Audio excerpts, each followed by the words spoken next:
episodes was more consistent, but so I'm not sure if I entirely agree with you, but because I just think the originality of showing it through the lens of another show and having it like a show within a show, like that part just, and having that still trend throughout the entire series in a different way, kind of kept the bar pretty high. And I don't think the first few episodes of Loki necessarily were of the same caliber that you could say it was at the same level the whole way through. But that's what WandaVision done was, genius, genius, genius. It was just like insane. You've never seen anything like that. You've never seen anything like that. Not only just in a Marvel, in anything, and that's why it was up for multiple awards. It's hard to rank them 1 through 3 because they're all added different things to the MCU. We got a brand new Captain America. Heck, we got 2 Captain Americas at one point. WandaVision. We still have a Vision out there. I mean, White Vision's still out there with all of Vision's memories. We have Wanda, who's now practicing dark magic. We know she's going to have a role for a fact in the Multiverse of Madness. And we got Loki, who just opened up the multiverses. So they've all brought different things, different qualities. I think, if you're looking at, I think they all need to be judged separately for what they've done and what they've opened up for the entire MCU as a whole. So I have a hard time saying this one was better than that one, that one was better than that one. I think they all had very important aspects and roles to play throughout. I'm sorry, but opinions in 2021 are not allowed to be that. We cannot have opinions that everything is good. That's it. Armchair Superheroes is canceled. I do think, though, it's important to note that I feel like the role of Falcon and the Winter Soldier was 90% closing the door on a phase and 10% opening the door on a phase. And that's definitely very clearly / obviously not what the purpose of Loki was. And I think it was more, and it was definitely not the purpose of WandaVision. And Loki just busted down the door to a phase. Right. That's what Loki just did. Right. Loki just like blew up a drawbridge and opened up the door. But Falcon and the Winter Soldier was their way of closing the door on the third phase of the MCU. Like, I was talking to some people in a Slack group earlier this week, and someone said something about like, I don't think they gave enough time to talk about what happened after the blip. And while I agree with that, because I think it's fascinating, I don't think that's like a show about the ordinary humans and the blip and post blip era isn't going to be part of like the MCU canon. If someone ever wanted to create said show or movie, like, I think it'd be fascinating, but I don't think it necessarily fits into what the MCU is supposed to be. And so Falcon and the Winter Soldier was their way of closing the door on that chapter. I think to an extent too, WandaVision as well. I mean, WandaVision touched on the blip too, with obviously, Monica waking up, and big things happen with Sword. Like, so there was just like, there was definitely things that, they brought into and they kind of, touched on it a little bit, but it's not as big of a deal because it doesn't progress the storyline, right? It's just kind of going backwards to go forwards. And I think both of those great content, but I mean, it doesn't do both anything. Both of those shows picked up exactly where the movies left off, and Loki obviously doesn't do it. It starts out with a storyline that begins during Endgame because it's about them going back in time and Loki grabbing the Tesseract when they come find him again and whatnot. But it still starts in the middle instead of at the end. Right. No, that's a good point. Which is its own kind of like symbolism, given what we all know about what the purpose of the show and what it was about anyway, and how like time is this wild thing that doesn't actually move in a line. And right, it goes back to Endgame too with the Ancient One, and I think it was Pat who brought up a great point earlier with Captain America. Could have been S, whichever one. Good point. With Captain America going back and staying with Peggy, did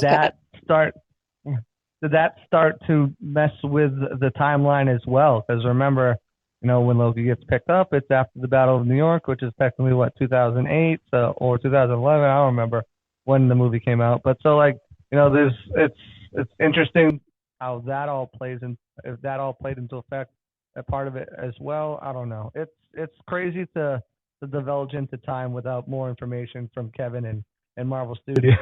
But hey, we've been trying to do it all show. I want to hear from Akil though. He just popped up. Akil, what's going on, my man? What's up, guys? I'm guessing I jumped in when we were ranking shows. Did most people do Falcon Winter Soldier last, then either flip flopped Loki and Wanda? We kind of gave up on the ranking because they're all so different.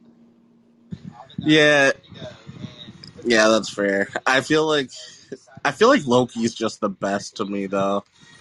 I just like Loki the most. I don't know why. Tom Hiddleston, perfect answer there. He's just an Yeah, amazing actor.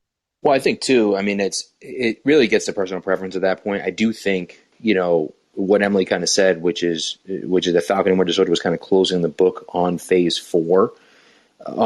I'm sorry. Then more so progressing the story into phase 4. Of course, you get Sam as as the new Captain America, and really, that the purpose of that show was to transition Captain America from Steve Rogers to Sam. And I think that was kind of the whole reason to do it. Now, in the meantime, they create, another superhero slash bad guy who is going to be in some sort of team that's going to be getting set up. Now, whether that team is going to be the Thunderbolts, whether that team's going to be the Dark Avengers, it's going to involve, a few different characters and whatnot. We won't do spoilers from Black Widow yet.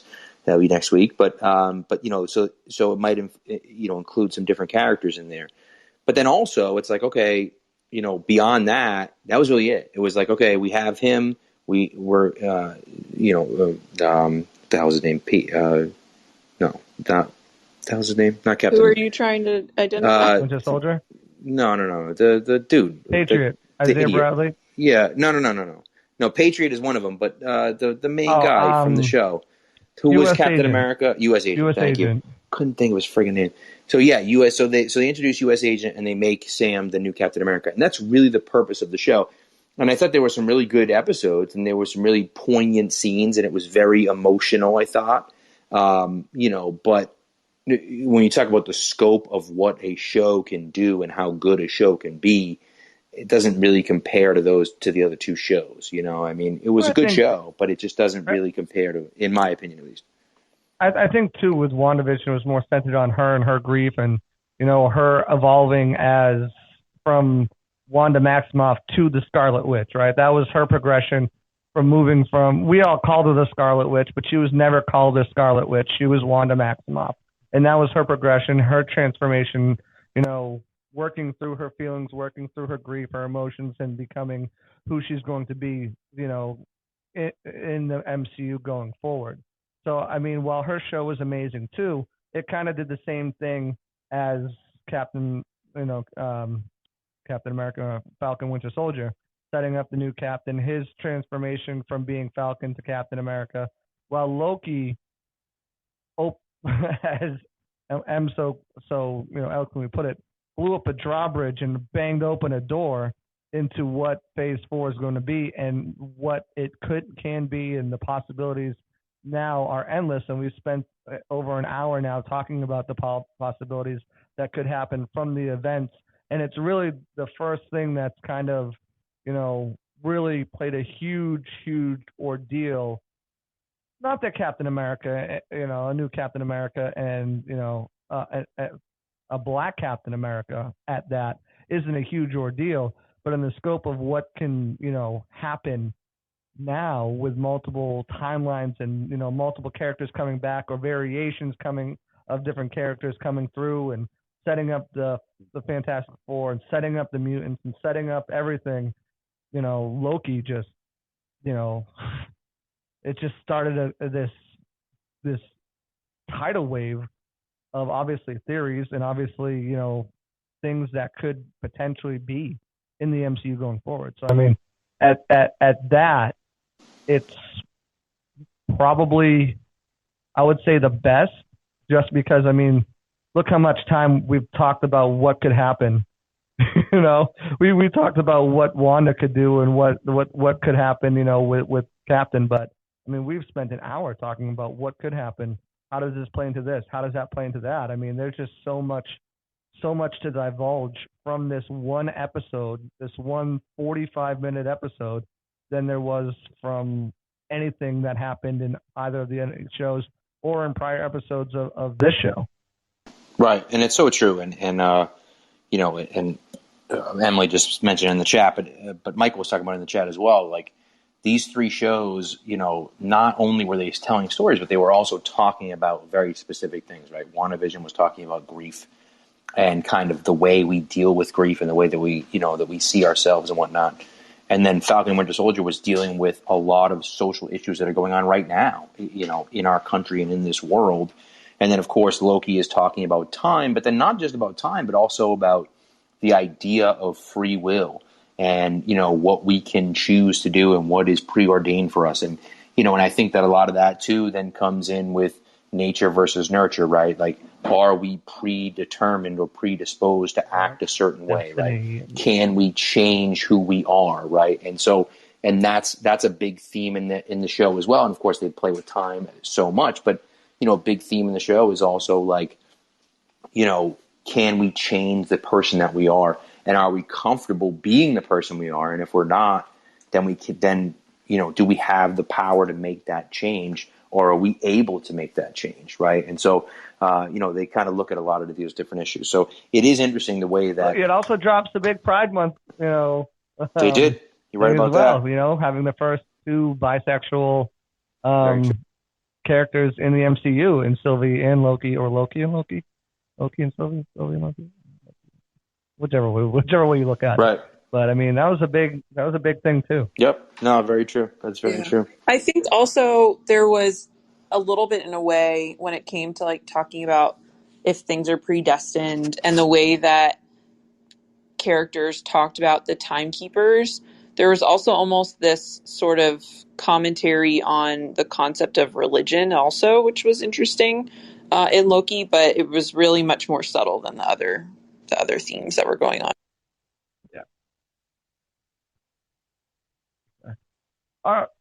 Pat, you want to get some final thoughts and head out of here? I mean, the conversation's going great, so we can keep it going. I got to run though. But, no, I agree. We'll get some final thoughts. I will say, we'll talk about this in the wrap up. But next week, it will be Black Widow. We'll be doing full spoilers on Black Widow, and then we have a little bit of time before What If.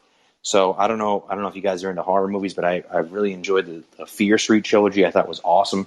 R.L. Stein's old books back in the day. Too.